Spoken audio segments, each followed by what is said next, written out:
Swinging by the kitchen today for some fun and games is Reds pitcher Matt Latos. He's a talented young starter for Cincinnati. Used to be in San Diego. Also has a thing for fast cars, tattoos, and baby crocodiles. Let's talk to Matt.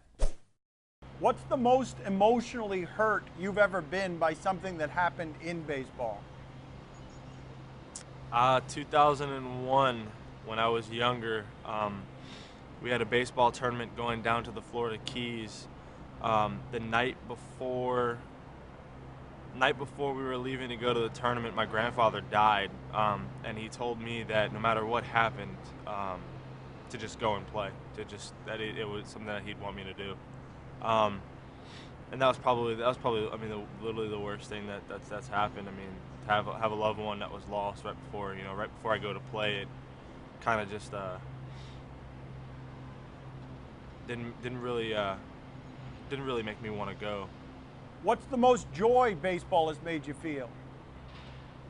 I'd say the day that I signed. I mean, the day that I found out I was drafted, and when I got called up in 2009. I called my mom, and she was I called her. She didn't answer the phone. I called my dad. He didn't answer the phone. I called my mom back. She finally answered the phone. She was at work, and I told her I got called up, and she started to tear up and told me she had to call me back. She hung the phone up on me, and then I found out later on, that she'd called and talked to my dad. She actually called my dad. My dad didn't answer the phone. She left a voicemail saying that it's something about me and everything, that he needed to call her back, and it was an emergency. And my dad was kind of freaking out, didn't really put two and two together, and kind of thought something was wrong at the time. And oh no. They were there July 18th. I was there for my first start. I started July 19th. Hold on a second though, Matt. Mom really botched that one from start to finish. I mean, she starts crying. She hangs up on you. She calls your father and tells him it's an emergency and it's about you, but makes it cryptic. So your father thinks something awful has happened to you. I mean, Mom totally botched that one. Don't forget that she didn't answer the phone the first time I called her too. But yeah, she's gonna kill me whenever this comes out. I can already see this happening. What was your reaction to being traded? First reaction was shocked. I mean, I really didn't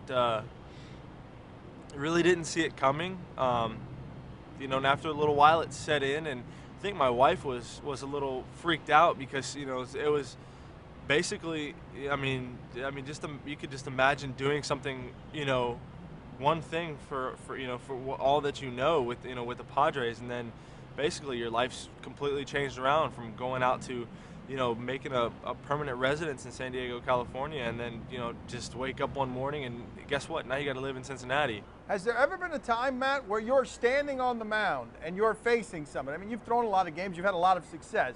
You're facing someone, and early in your career, you're saying to yourself, I can't believe that this guy is up against me. Plenty of times. I think my biggest one was Ken Griffey Jr. Last year before he retired, when he was with Seattle.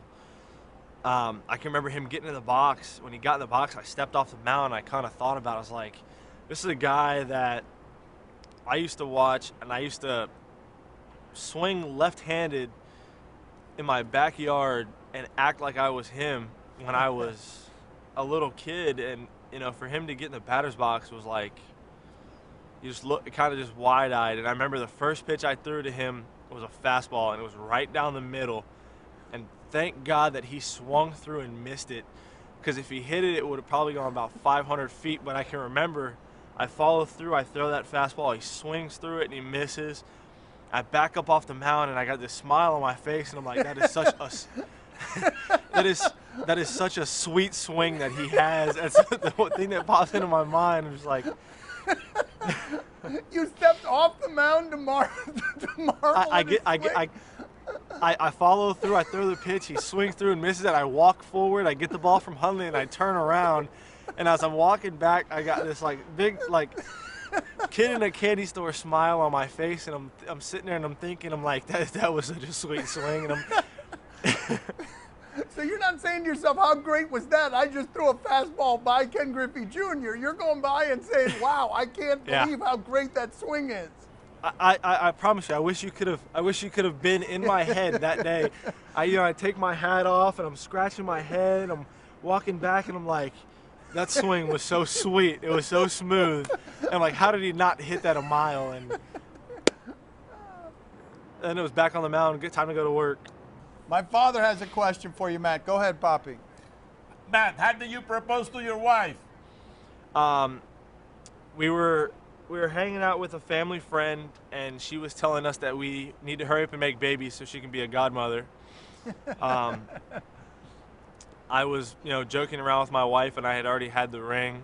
She's sitting on my lap, joking around. I have the ring down to my side, and I looked at her. I go, babe. I said, did you hear that? I said, we gotta hurry up, and we gotta hurry up and make kids, so Lauren can be a godmother. And she goes, yeah, well, we gotta worry about the first step. We gotta worry about getting married first, and that was like light turned on in my head. That was like a slap to the forehead, like duh, time, So it was like perfect timing. Actually, it was completely by accident. That conversation had been brought up that way, but yeah, it was right there. I just she's sitting in my lap. I reached over and I was like, well, what a coincidence. And I was just just kind of turned the ring and I set it in her lap, and she jumped up off me. She looked at me. She's like freaking out, not knowing what to do. I mean, I don't even think she took a breath for 5 minutes, and she buries her head in my chest and she starts, tearing up, and I'm sitting there and I'm waiting and I'm waiting. I'm waiting and waiting, and yes. she's not saying anything. So I tap her on the shoulder and I said, Dallas, I said, do you want to answer? And she goes, oh, and she kind of looked at me and she's like, I thought it was a hypothetical question, and she said, yeah, nothing too romantic. That's exactly how it went. Matt, we enjoyed that, Matt. Thank you so much for being on with us. Not a problem. Not a problem. I appreciate it, guys. De nada. Thank you.